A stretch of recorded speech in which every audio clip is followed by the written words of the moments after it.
Hi, my name is Daudi Mugabi and welcome to the very first episode of Business Mic, a weekly podcast that brings you exciting interviews with amazing entrepreneurs and leading industry experts. Let's get started by hearing from my very first guest, a highly passionate clothing line designer named Patricia Otoa.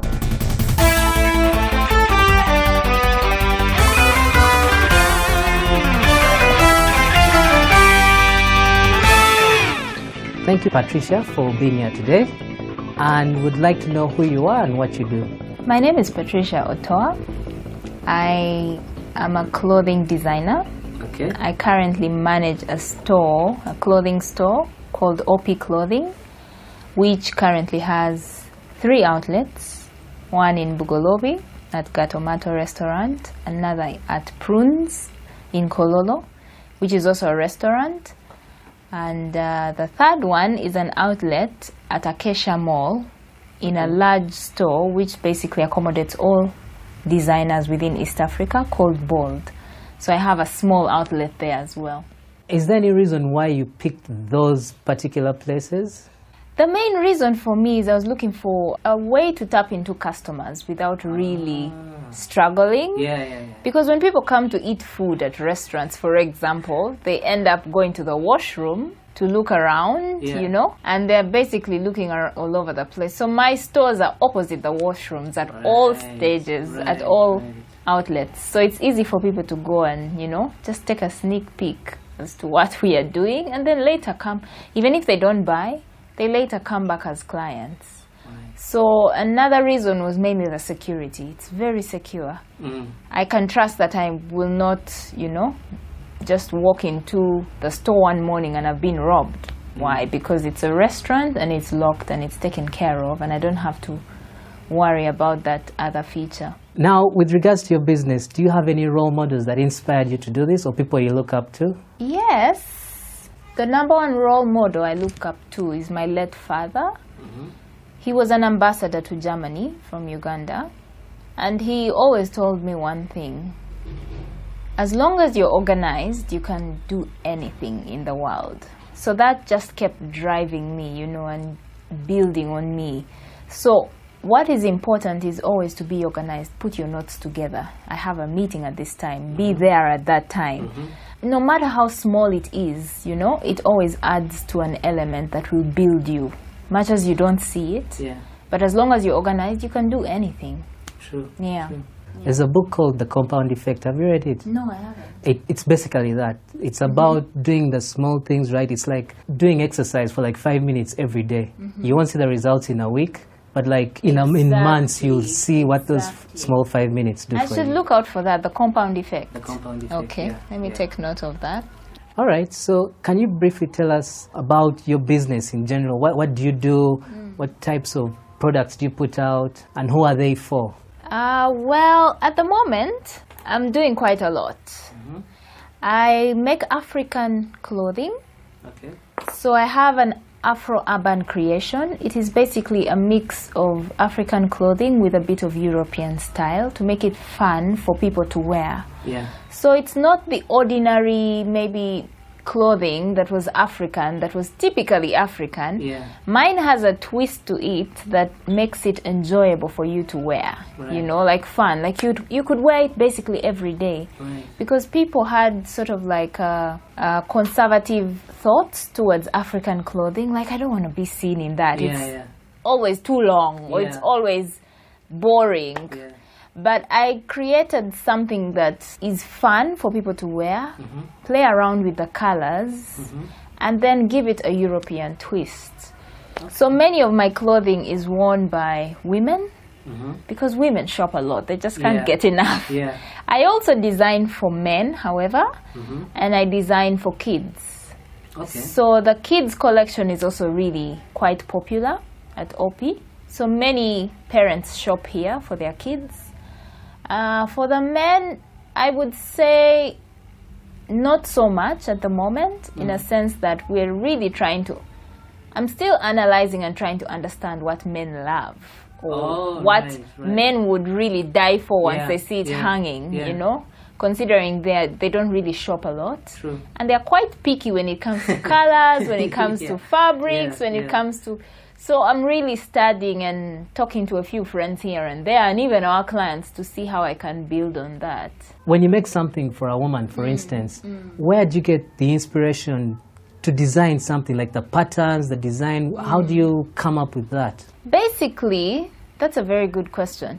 In the beginning, for me, it was a challenge in the sense that I had like an explosive mind. Like I would create things and they would stay on the rack for months, for like 6 months, and nobody was buying them. So I began to ask myself, why? Number one, I began to realize people really, much as they're different kinds of people, right? We are all different. So there are some that like items that are really outstanding. Like, whoa, you know, at the first sight you're looking at them and you're like, she's wearing something so orange. And then there are others that really want to fit in, like they're wearing something cool and calm, but really classic, and they feel and look good in it. So they are not really in the spotlight, but they're like, whoa, she has a beautiful dress, you know? There are those kinds of people. And then there are people who really want to be calm, like totally calm, not disappear in the crowd, but totally calm. So I realized I was creating the whoa effect in the beginning. So I would design a dress, and at the end of the day, the client would look at the dress and go like, the sleeves are big, and then it has this image and vibe. So they were staying on the racks like for 6 months. So I sat down and realized that much as people want to stand out, they want something that they can also wear often, something that they can always choose out of all the clothes in their closet. So I began creating clothes with that in the background of my mind. So they're looking for daily wear, they're looking for comfort, they're looking to stand out, but in a nice way, not like, whoa, you should be on the runway in a couture France or something, you know? So that changed. So right now I feel I have a better understanding, also through talking to clients and understanding what their needs are and what they are looking for in the different designs. So that helped me, you know, to create more for the client rather than what I thought would sell. So when you're creating something, you're basically caught between, this is a really cool idea, it will sell, and will they really like it? Should I bother making it? That sort of thing. Yes, so you're caught between the two, and then you can, usually I choose, you know, I want to sell a product. I want a client to be happy when they see it. And then for the imaginative ideas I have, I could create something and then wear it myself. Yes. So then people meet me and they go like, oh, I like that dress. However, I would have it with smaller sleeves, for example. So then the next time I create the same dress, I have smaller sleeves on the dress, and then the client ends up buying it because they like it better. Yes. So that helps a lot. Now I wanted to ask about copycats. Yes. You sit here, you come up with a design, it takes you time, it's brilliant, and then someone else just rips you off. Is that something, you know, that you've experienced before? A lot, actually. People will always copy. But for me, I look at that in a positive way. It means that I'm doing something that people love, and I'm doing something that attracts other people to want to do what I'm doing. So as soon as you copy what I'm doing, I look at it in a way that, oh wow, I have impacted so and so as well, you know. Even fashion designers copy what you are doing, other fashion designers. So at the end of the day, it's important for you to have a revolving mind. So you constantly have to think of new designs rather than think of complaining about the copycats. So if they copy one thing, you look at it a different way. Create something better than what you have made. They will copy that one, and that helps you grow. You create something better than what they have copied, and the cycle continues. You become a trendsetter of sorts. And that is what my clients love as well, because they're thinking, yes, I bought this dress from you, I saw it at another store, and then you tell them, well, this is what we have that is new, and then they like it as well. It's nowhere else. So you constantly create new items to satisfy the clients and to satisfy yourself. That's how you grow eventually. Because I think if you're the person people are copying, then you're the go-to person. Exactly. Anyway. So it's a positive thing that they're copying you. Exactly. Yes, much as it's annoying, but it's positive. Okay. Look at it that way. That's what I do. Yeah. All right, now, Patricia, why don't you tell us how you came up with this idea? How did you decide, okay, now I want to become a designer? What happened? That's a very interesting question. Well, I studied IT to begin with. Hey. Which is totally nothing to do with clothing and fashion and interior and design and any of those things. So I was a systems administrator at my first job, second job actually, for 4 years. Yes. So I began working at an age of like 17. Yeah. So I was a systems administrator for 4 years. I was a receptionist, and that built on my, people skills. And how I came up with fashion is, in the middle of all this, I was this systems administrator that you'd find digging down into a computer, very well dressed up with stilettos that are 6 inch, and doing the job and doing it right. Yeah. So I've always had a passion to dress, and I've had an eye for clothing, for color, and for anything that makes people look beautiful. Accessories, mention it. So I decided in 2012, I was 24, I decided to quit my job, which was by far the biggest risks I have taken, one of the biggest. So I quit my job at the NGO where I was working, which was called the Kibo Foundation, somewhere in Kansanga.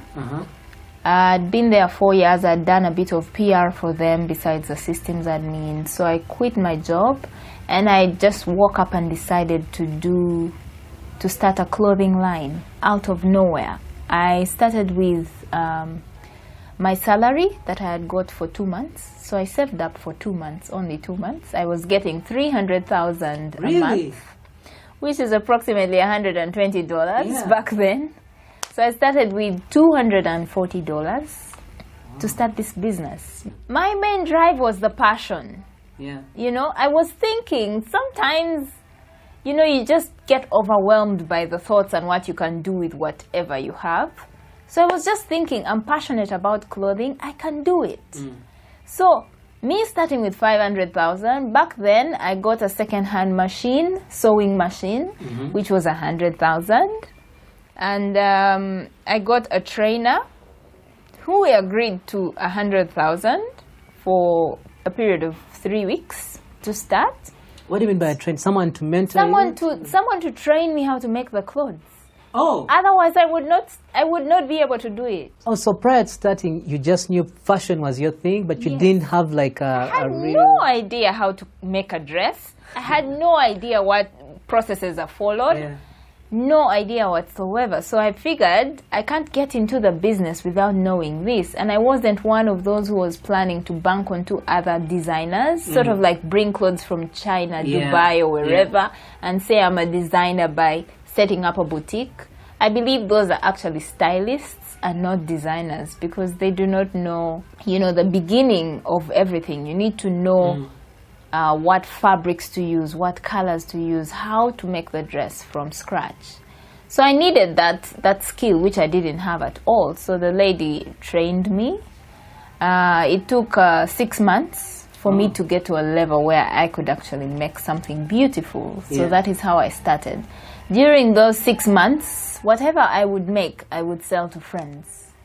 So much as I'm selling it at 20,000 or 30,000, I just needed to be able to sustain the trainer, and also, build on myself slowly but surely. Yes, so that's what I did for the first 6 months. Okay. And then a friend of mine had space in Kabalagala. So it was just a huge building which was owned by her dad. And I requested for space to showcase the clothing that I had made, which is what I did. So whatever I would make, I would take and showcase. So she gave me that space for free, considering I didn't have any money to pay for rent. So I built on my customer base. I would call friends to come and see. I would call family to come and see. It's like you had no option. I was very persistent. I was like, no, you have to come. You have to make it. You have to see. You know, and then when they're there, I make sure they spend at least 20,000, you know. If they're saying they don't have money, I go ahead to say, no, I was very persistent. I would say, no, deposit 50%. It's okay. I will get the other 50 later, which I would strictly follow up on, seeing as many people have issues paying debts. So that is how I started, really slow. I was there for a year. And then I decided I needed to launch the clothing line, because then I would tap into more people. I wanted to sell myself as a brand and not as some small place being tucked in somewhere, a lady who can make something. No, I needed to grow it as a brand. So I named it OP, which is the initial of my name, Patricia Otoa. And I came to Gatomato restaurant. I went there. I met the owner. I asked her if I could have a launch at her place. I sold it to her in a sense that she would get customers and I would basically entertain her customers with a fashion show. So that I wouldn't pay the expenses she was going to ask me for to hire the place. So she was so kind and she offered the venue for free. So for me, it was, I just spent on light and sound, which is money that I collected from friends and family who are very generous to, you know, donate to the cause of me starting up on my own after me being crazy by resigning from my job. So I launched OP Clothing. It was a successful launch. And when was that? That was on 1st November 2012. Okay. So I registered the company. I did everything legal that I had to do. I began paying for the trading license, seeing as I had a location and all the things that follow. I just needed to be identified as a company and not an individual. So much as it was an expense, I felt like I was basically putting in whatever I could to make this baby, you know, grow at the end of the day, because for me it was the most important thing, and I think it should be the most important thing for anybody who is trying to start a business. So seeing as where you are right now with your business and where you visualized yourself at the beginning, that moment when you realized I want to start a fashion business, you obviously had a vision in your mind. How is that vision you had at that point in time different from where the business is right now? Are they the same? Are they different? And why? That's very interesting that you ask that. Have you read The Secret? Or have you watched the movie? Oh, I've heard of it, but I haven't watched the movie. Well, it is all about what you attract to yourself is what exactly you will get. So for me, The Secret has been very impactful in my life, in a sense that I was always and have always been thinking, whatever you attract to yourself is what will happen. So it's all about visualizing and attracting positivity, and it's what you will get. If you attract negativity, it is exactly what you will get. So as creating this business in the beginning, the clothing business, I was thinking, I really want it to be big. I even had a vision in a sense that I pictured the way I wanted the clothing to be hung, the reception desk, you know, the door with a sign open and closed, a glass door. I pictured clients walking in and going through the aisles to the detail. And while picturing this, I was able to write everything down, how I wanted it to be. So to the detail of, I wanted a rug in the center of the room, you know. I wanted the receptionist to sit at the desk. I wanted the seamstress to be there to advise the clients as to, you know, what to buy, what to look for, based on their size and their body. To that detail, I wrote everything down. So much as at the moment I have 3 branches, 3 outlets, and everything is not exactly as I had pictured it. but it is 80% as I had pictured it. I think it's important because you've written that down. You will definitely get there. You will definitely get there. Whenever you feel like you need a moment to think and to visualize as to where you're going, get that piece of paper or that notebook that you had where you wrote that down, read through it over and over again. So 2 years down the road, I got that notebook, read through all those details, and it was just shocking. Looked at my stores. The only thing I didn't have was probably the sign that said open and closed. But there was a sign on my door that basically had opening times and, you know, the times when we are off on public holidays and all those details. It wasn't exactly how I visualized it, but it was at least 80% to how I visualized my stores at the moment. Wow. So that's very important, and I'd like to encourage everybody to do that.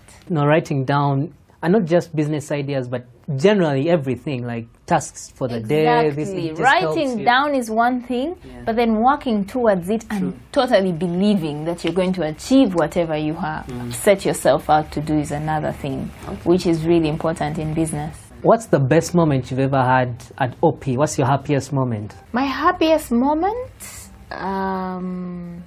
I would say happiest moments. Yes. Because my happiest moments are when I walk out there and I'm like maybe at Garden City and I spot someone wearing OP clothing and they look amazing. Yeah. And I'm just thinking, oh my God, I made that. Should I tell them I made that? You know, I'm just overwhelmed and excited. And I want to share. I feel like telling everybody around me, I made that outfit. Look at it. Isn't it amazing? So how does OP as a brand stand out from other designers out there? What makes you different? What makes us different, the number one thing is, like, which is what I keep growing, is the service that we provide, the customer service that we provide. Many people out there probably just mind about, you know, selling and selling and selling. But then the selling begins from how you treat your client from day one. Right. You know, follow up with them, find out how exactly that outfit they bought 2 weeks ago is, you know. What could we do better the next time, which is what the feedback that we get from clients. Right. So I think the number one thing is what makes us different is our interaction between the clients, which is really important for us. So when you come to OP as a client, you basically want to come back the next day and another day because you feel like you're coming home. They're going to advise you on whatever you want to wear based on your body type. So we are not just selling. You come in here and you say you want a dress that looks like for Lady Gaga with, you know, a high to the low and the what. We'll tell you, yes, that dress is beautiful. However, we don't think it will work for you. Right. This is what we think will work for you, and this is the reason why we think it will work for you. Yeah? So it's not all about selling. It's not all about, I think it's the extra mile we go to provide a service based on also what we think is, you know, good for the client. Yeah, the client's appearance, because that sells us at the end of the day. Yes. True. How has the fashion industry here in Uganda changed from the time you started till now? How has it evolved? 3 years ago, there were not many designers. I think every day people are learning to get into, I think, growing and learning what it takes to get into the fashion industry.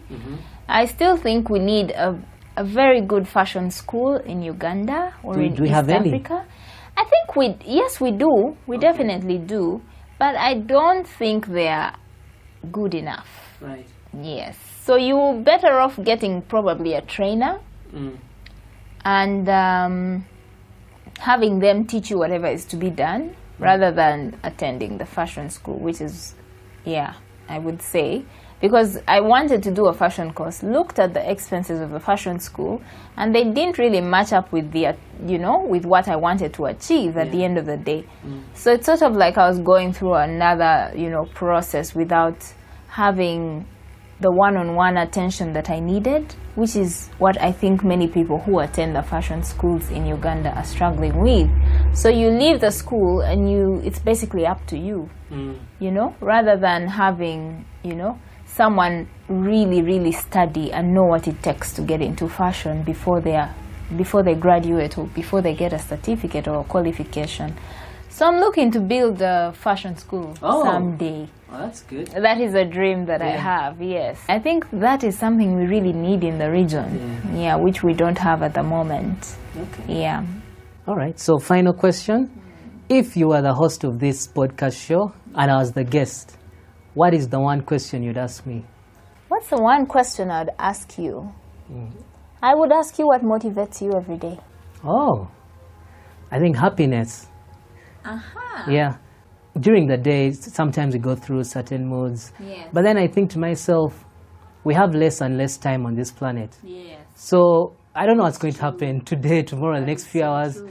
I might as well be happy. That is So if someone annoys me, I look at the watch. brush it off. Yeah, I'm like, That's a good yeah. one. So that's what motivates me. Okay. All right. And where can people connect with you? If someone wants to get in touch with you, they want to know more about the OP, how can they get in touch with you? We are all over social media, so you won't even struggle. Okay. On Facebook, we are there as OP Clothing UG. Okay. On Instagram, it is the same, OP Clothing UG. We are also on Pinterest, which is OP Clothing UG, all in small case.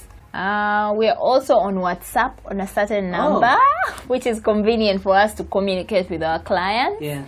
Which is 0774769606. So there's a lot of sixes there. Okay. But you can catch us on WhatsApp and ask for any advice you would like regarding fashion, which we give consultation for free.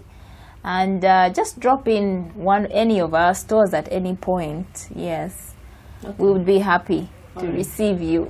Okay. I'll include all these details on your show notes page, including that book I mentioned earlier. So anyone who needs those can find them on your page. Okay. Yeah. All right, Patricia. Thank you so much for this interview. Time. I enjoyed it so much. Thank you. Okay. Thank you so much for listening to Business Mike today. And if you'd like to listen to more episodes just like this one, simply go to businessmike.com. For all the links and resources mentioned in this particular episode, simply type the name Patricia into the search bar to access her show notes page. Thanks again for listening, and until next time, take care.